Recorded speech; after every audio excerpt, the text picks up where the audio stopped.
Kia ora, I'm Keith Niwa, rugby, rugby, rugby. Kia ora, I'm Walker, rugby, rugby, rugby. And kia ora, I'm Rino Wilkinson, rugby, rugby, go the ABs! Those are the fools that you'll be listening to on this full-time rugby special.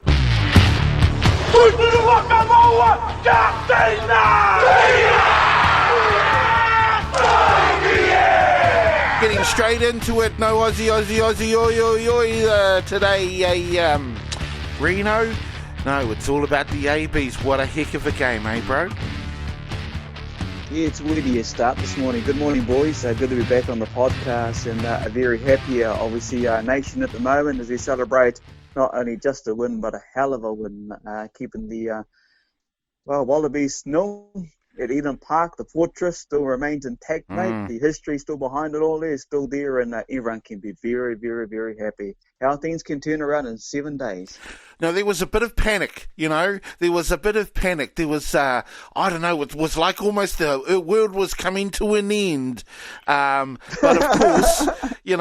of course, I think things righted itself. Everything came once again, and we had already predicted that it was going to be a smash. And I predicted 80 points. I tell you what, if on a dry track, it certainly would have been an 80-point win, I reckon, into the All Blacks. What do you reckon, Raul Walker? Yeah, you're not wrong, Casey. I think the expectation was there that the boys, the men in black, were going to get a bit of revenge in this weekend's encounter, and they surely did. And now the cinnamon or the AB kind of logo stands for not just All Blacks, but absolutely brilliant. They totally, tasted the Wallabies on the barbie last night. Yeah, it was a great game. It was a great game indeed.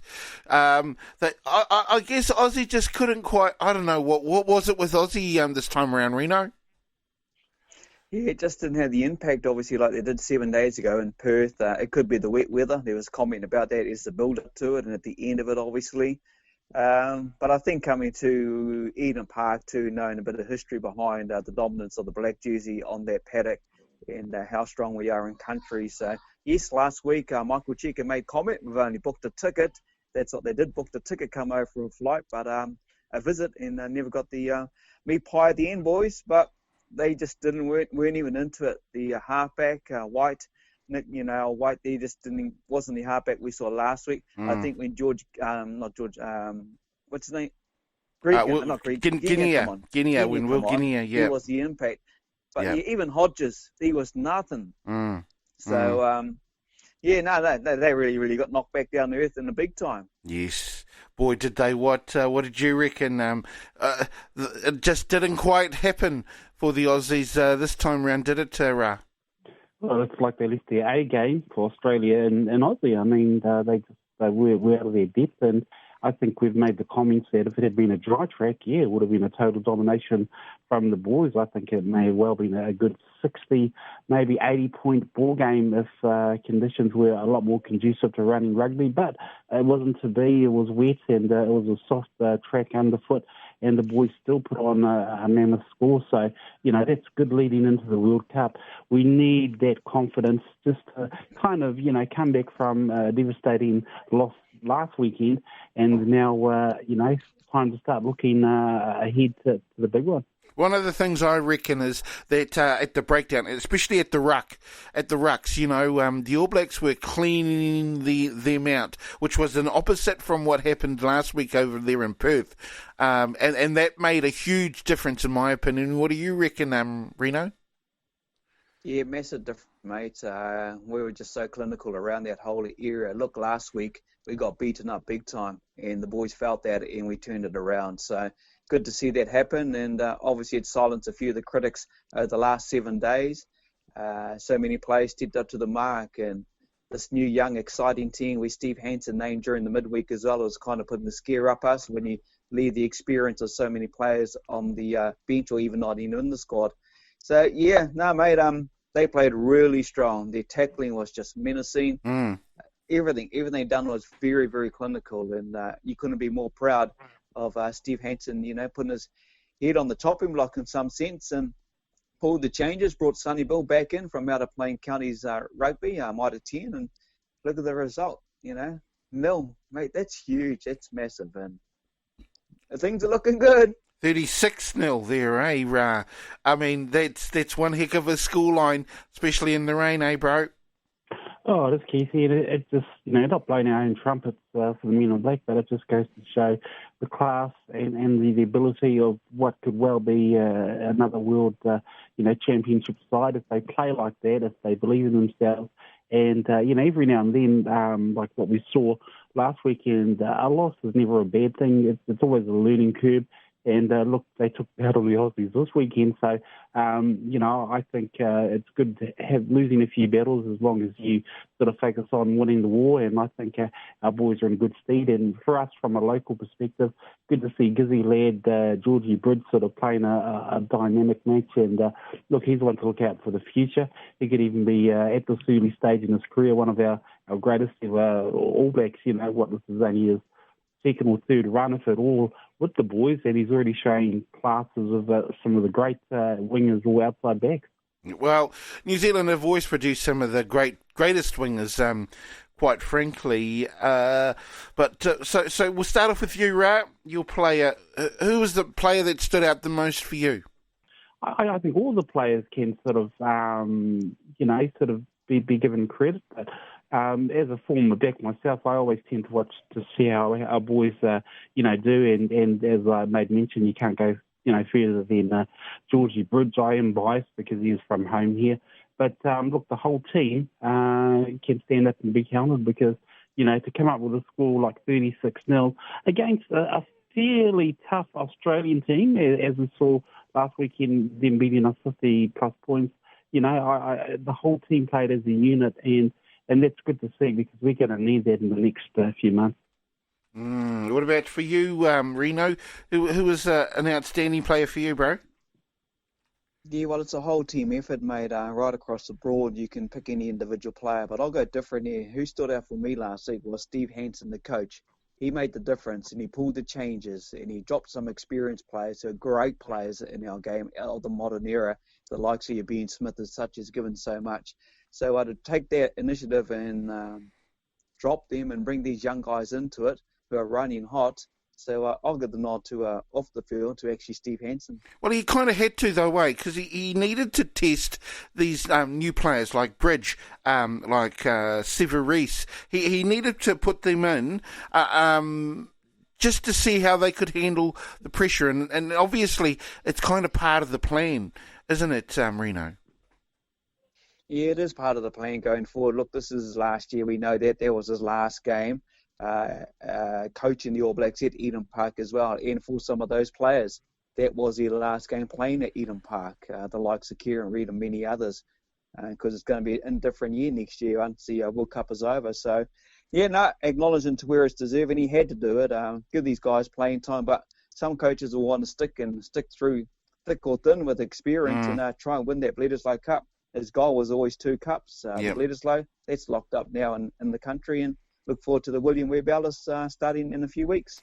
Having said that, I got to say, for me, the wings, George Bridge, he really stood out for me. Obviously, he came on and he was really quite electrifying, especially once he set up that try for Aaron Smith and got things going. Richie Mo'unga, for me, though, he really controlled things, his playmaking ability finally came to fruition, and I'm glad that Hansen stuck with that combination, having Mo'unga as first 5 and dropping Barrett back in at fullback.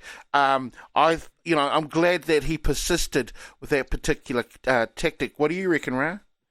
Yeah, and given the fact that conditions were wet underfoot as well, Keith, that's a sign of some good decisions by Shag to include those players and to take the risk of not sort of, keeping some tried and trusted men in the team. But I think that's a good look inside, and if he can take that through to the World Cup, I think we've got Tonga coming up next, so he may even try a few more combinations, but I reckon that could well be our A team, the one we saw last night, and they sure played like it too. Now, what's going to be interesting is who he's going to drop, Reno. Who he's going to drop. Yeah. It's going to be one heck of a hard decision. Who do you reckon's going to be going? Yeah, it will be a hard decision. It's hard to put names at the moment because they're all outstanding players. For the three selectors, we'll see what they got to do, but it is going to be a tough one. I would guess you'll see one of the utility backs go, maybe one of the wingers, definitely one of the loose forwards go. Could be one of the tight five. I think it's like 4 or 5 they've got to drop and narrow it down. I think they'll get through one more game with Tonga. It's an afternoon game, I think, 2:30 kickoff in Hamilton.